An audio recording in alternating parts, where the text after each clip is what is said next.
Magandang araw sa inyong lahat. Ako nga pala si Rubilin Paming, kasalukuyang nagpapakadalubhasa sa asignaturang Pilipino. Ngayong araw, ibabahagi ko sa inyo ang kahalagahan ng panunuring pampanitikan. Ano nga ba ang kahalagahan ng panunuring pampanitikan? Ang kahalagahan ng panunuring pampanitikan, ito ay isang malalim na paghihimay sa mga akdang pampanitikan sa pamamagitan ng paglalapat ng iba't ibang dulog ng kritisismo para sa mabisang pag-unawa sa malikhaing manunulat at katha. Ang panunuring pampanitikan ay isang pagsusuri ng malalim at kritikal sa mga akda ng mga manunulat dahil naiwawasto at napapaunlad ang mga gawain. Ang pagsusuri ng mga akda ay nakakatulong sa mga pag-aaral upang malaman ang kanilang gustong iparating sa mga mambabasa o kaya suriin ang iba't ibang simbolismo na ibinibigay ng may akda. Sa pagsusuri, kinakailangan ang lubos na kaalaman sa katang sinusuri tulad ng buong nilalaman ng akda, paraan ng pagkakabuo nito at ang ginamit ng author sa pamamaraan o estilo. Ang panunuring pampanitikan ay tumutukoy sa pag-aaral, pagtalakay, pagsusuri at pagpapaliwanag ng panitikan. Ito ay may dalawang sangay. Ang unang sangay ay ang pagdulog at ang pangalawang sangay ay ang pananalig. Mga uri ng pagdulog. Ang unang pagdulog ay psikolohikal. Sinusuri dito ang mga panlabas ng katangian ng karakter ayon sa panloob na sanhi.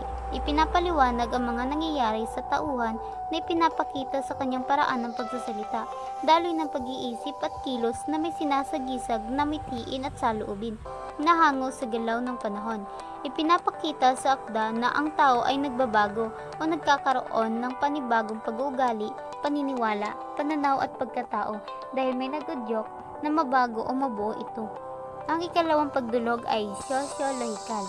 Ang layunin nito ay ipakita ang kalagayan at suliraning panlipunan na kinabibilangan na may akda.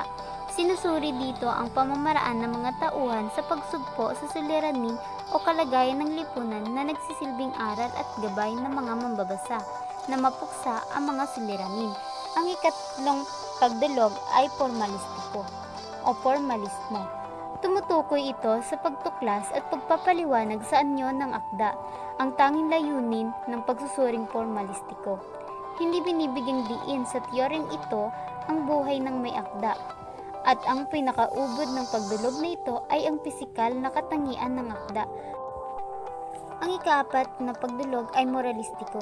Ang layunin naman nito ay ilahad ang iba't ibang pamantayang sumusukat sa moralidad ng isang tao. Sa madaling salita, ang moralidad ay napagkakasunduan ayon na rin sa kaantasan nito. Binibigyan diin ang layuning dakilain at palagahan ng kabutihan sa halip na kasamaan. Mga uri ng pananalig o teorya. Ang unang pananalig o teorya ay klasismo o klasisismo. Ang layunin ng panitikan ay maglahad ng mga pangyayaring payak ukol sa pagkakaiba ng estado sa buhay ng dalawang nag-iibigan. Karaniwan, ang daloy ng mga pangyayari ay matipid at piling-pili sa paggamit ng mga salita at laging nagtatapos ng may kaayusan. Ang ikalawa ay humanismo. Ang layunin ng panitikan na ito ay ipakita na ang tao ang sentro ng mundo at binibigyang tuon ang kalakasan at mabubuting katangian ng tao gaya ng talino, talento at iba pa. Ang ikatlo naman ay imahismo.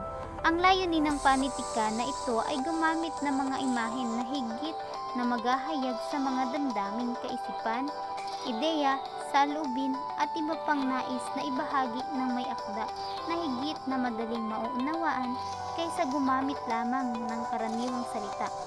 Sa halip na paglalarawan at tuwirang maglalahad ng mga imahen na layong ilantad ang totoong kaisipan ng pahayag sa loob ng panitikan. Ang ikaapat naman ay realismo. Ang layunin ng panitikang realismo ay ipakita ang mga karanasan at nasaksihan ng may akda sa kanyang lipunan. Sa makatuwid, ang panitikan ay hango sa totoong buhay ngunit hindi tuwirang totoo sapagkat isinasaalang-alang ng may akda ang kasiningan at pagkaperpektibo ng kanyang isinulat. Ang ikalima ay feminismo. Ang layunin ng panitikan ay magpakilala ng mga kalakasan at kakayahang pambabae at iangat ang pagtingin ng lipunan sa mga kababaihan.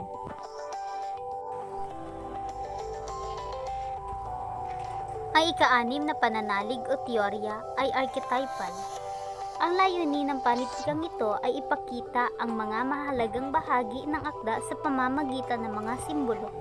Ngunit hindi agad-agad nasusuri ang mga simbolismo sa akda. Pinakamainam na alamin muna ang kabuoang konsepto at tema ng panitikan sapagkat ang mga simbolismong napapaloob sa akda ay magkakaugnay sa isa't isa. Ang lahat ng simbolismo ay naaayon sa tema at konseptong ipinapakita ng mga may akda sa mga mambabasa. Ang ikapito ay existentialismo. Ang layunin naman ng panitikang ito ay ipakita na may kalayaan ang tao na pumili o magdesisyon para sa kanyang sarili na siyang pinakasentro ng kanyang pananatili sa mundo o human existence. Ang ikawalo ay romanticismo. Ang layunin naman ng teoryang ito ay ipamalas ang iba't ibang paraan ng tao o sumasagisag sa tao sa pag-aalay ng kanyang pag-ibig sa kapwa, bansa at mundong kinalakihan. Ipinapakita rin sa akda na gagawin ng isang nilalang ang lahat upang maipalam lamang ang kanyang pag-ibig sa tao o bayang napupusuan. Ang ikasiyam ay marxismo or marxismo. Ang layunin ng teoryang ito ay ipakita na ang tao o sumasagisag sa tao ay may sariling kakayahan na umangat buhat sa pagdurusang dulot ng pang-ekonomiyang kahirapan at siliraning panlipunan at pampolitika. Ang mga paraan ng pag-ahon mula sa kalugmukan sa akda ay nagsisilbing modelo para sa mga mambabasa. Ang ikasampung pananalig o teorya ay biographical. Ang layunin ng panitikan na ito ay ipamalas ang karanasan o kasagsagan sa buhay ng may akda.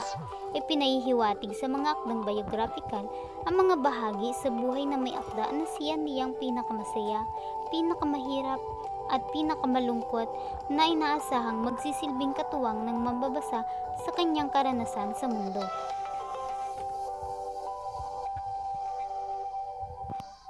Ang ikalabing isang pananalig ay queer. Ang layunin ng panitikan na ito ay iangat at pagpantayin sa paningin ng lipunan sa mga homosexual. Kung ang mga babae ay may feminismo, ang mga homosexual naman ay queer. Ang ikalabing dalawang pananalig ay historical. Ang layunin naman ng panitikan na ito ay ipakita ang karanasan ng isang lipi ng tao na siyang masasalamin sa kasaysayan ng bahagi ng kanyang pagkahubog. Nais din itong ipakita na ang kasaysayan ay bahagi ng buhay ng tao at ng mundo. Ang ikalabing tatlo ay kultural.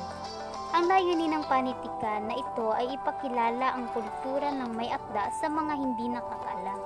Ibinabahagi ng may akda ang mga kaugalian, paniniwala at tradisyong minana at pinasa sa mga sunod na salinlahi. Ipinapakita rin dito na bawat lipi ay natatangi. Ang ikalabing apat ay feminismo, marxismo. Ang layunin ng panitika na ito ay ilantad ang iba't ibang paraan ng kababaihan sa pagtugon sa suliraning kanyang kinakarap. Isang halimbawa nito ay ang pagkilala sa prostitusyon bilang tuwirang tugon sa suliraning dinaranas sa halip na ito'y kasamaan at suliranin ng lipunan. Ang pinakauli ay deconstruction. Ang layunin ng panitikang ito ay ipakita ang iba't ibang aspekto na bumubuo sa tao at mundo.